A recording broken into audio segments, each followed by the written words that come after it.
we had kind of put together, or what they had put together when they did this case study. So,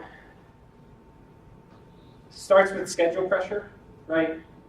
So we need to start all drawings as soon as possible, because we know there's not enough time to do all the drawings. If we've learned one thing from other programs, it's there's not enough time to do all the drawings, so we better get started, right? So we start them all as soon as we can, even though all the analysis isn't mature, right? So this is something that's not really in this part of the cycle. It's actually like something that happened from an earlier phase in the program, right?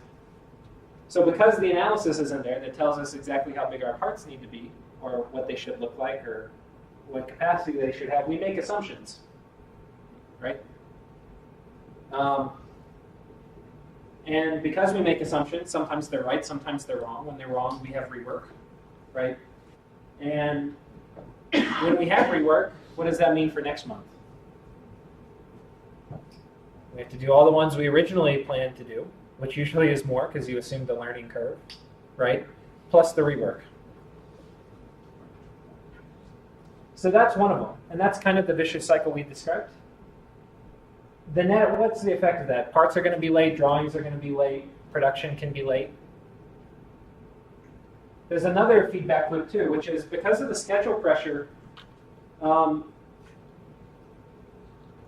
it's usually going to mean is that we push a lot of work, get these 40 drawings done to each engineer. So we push down huge amounts of work. It's like, get all of this done, you're accountable for it, go. Here are your dates. And because it's a very date-focused culture, what's your date going to be? We don't want you to be late. There's a lot of statusing and managing. And there's a lot of pressure. Sometimes people, I need to do this drawing because it's going to feed this other group, and I need to do this drawing because it's going to feed this other group. And they both want it first. Well, which one do I do first? Right? So often what you have, and also if you're making assumptions, or maybe you do part of your drawing, but you're waiting for some other analysis to get done, and it finally comes, and then you finish it. You're doing a lot of multitasking, starting and stopping. And that's going to cause you to lose time and capacity. We did, I think, a little simulation of that last time. But having that huge workload for the worker is going to make you multitask and is going to make everything in the system go slower. And it's also for the reviewer. And for any of you who've had to get documents reviewed, a paper you're going to publish, a report you're going to publish, and you have to send it to reviewers, and the reviewers have like 40 things on their plate.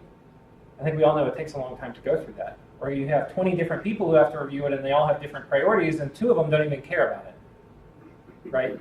That's really a function of high work in process for that whole system. So if we waste time and capacity, obviously that's not going to help us in production, and it's going to put more pressure on the schedule. Right? But if you look at it, actually, I would give an answer away for the next part, so I won't say that. So what we're going to do next is we need to take this. This is known, right?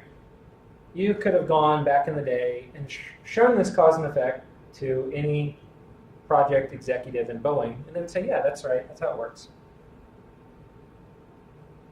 Right?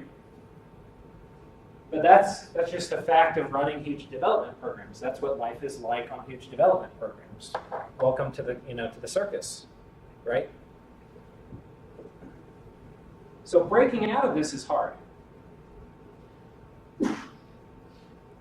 What we want to do is we want to find what is the conflict. What is that? There's some action in here we're deciding. There's some things in here that really we don't get to decide. Like, we can't challenge schedule pressure.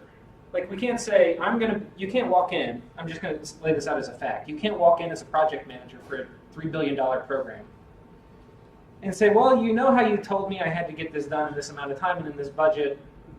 I've done this great thing with theory of constraints, and they've said the schedule pressure is causing all these problems. So what I want to do is I want to relax it. We're going to take 6 more months. But don't worry, the quality will be so much better.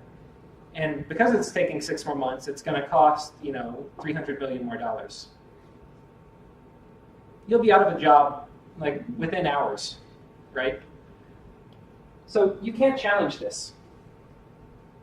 I'm going to throw that out there. You also can't challenge some cause and effect. Like, it's very hard to say, I'm going to give you 40 things and hold you accountable for them, but you're not going to multitask, right?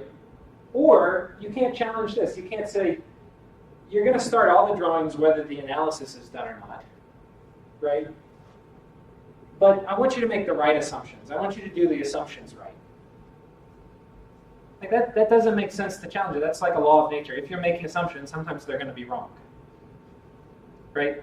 But there are things you can challenge. There are some things that are decisions or actions or policies. And those are the ones we're looking for because those are the things that are keeping us in this vicious cycle.